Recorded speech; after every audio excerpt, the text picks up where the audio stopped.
Hello everyone. Today we are going to discuss the Belmont Report of 1979. In 1990s, there's an increase in the number of abusive, unethical, and inhuman researches, like the Nuremberg War Tribunal in 1947, radiation researches in US, and syphilis study in Tuskegee, where 600 low-income African American males, 400 of which are affected by syphilis, were monitored for 40 years without giving proper medical treatment.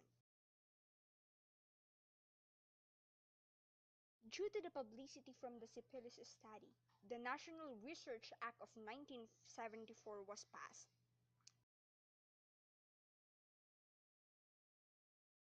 The National Research Act created the National Commission for the Protection of Human Subjects of Biomedical and Behavioral Research, which prepared the Belmont Report of 1979.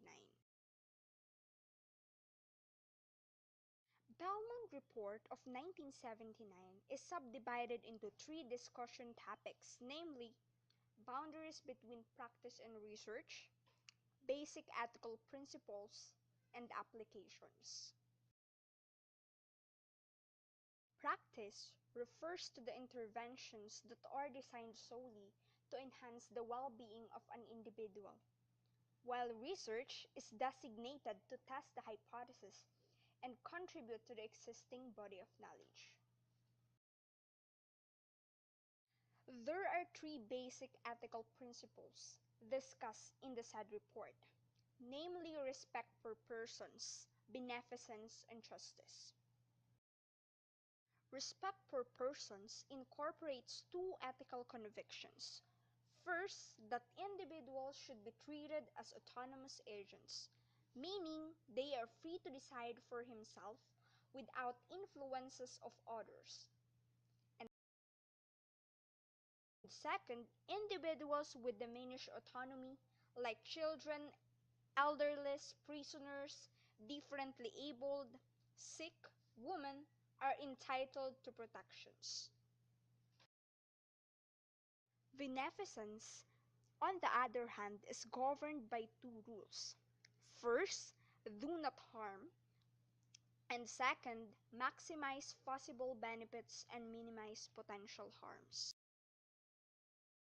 And last, justice talks about fair distribution of burdens and benefits of research.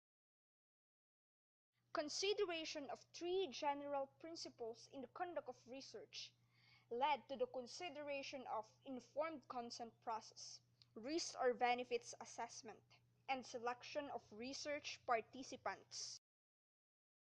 The informed consent process must allow human participants to choose what will or will not happen to them. The consent process must include information to the participant about the research, comprehension. The participant must understand the information given. And last, voluntariness. The participant must volunteer rather than be coerced. In beneficence, assessing risks and benefits is really important.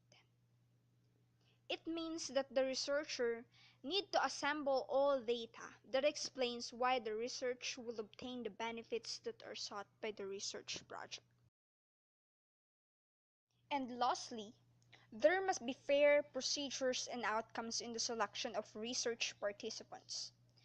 Justice is important in the selection of subjects at two levels, the societal and individual. To summarize, Belmont Report talks about differences between research and practice.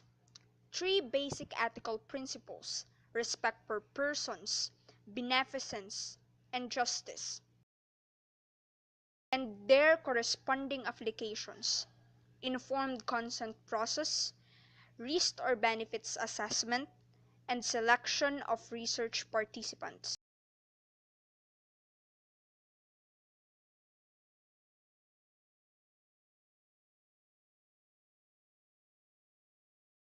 Created using Powtoon.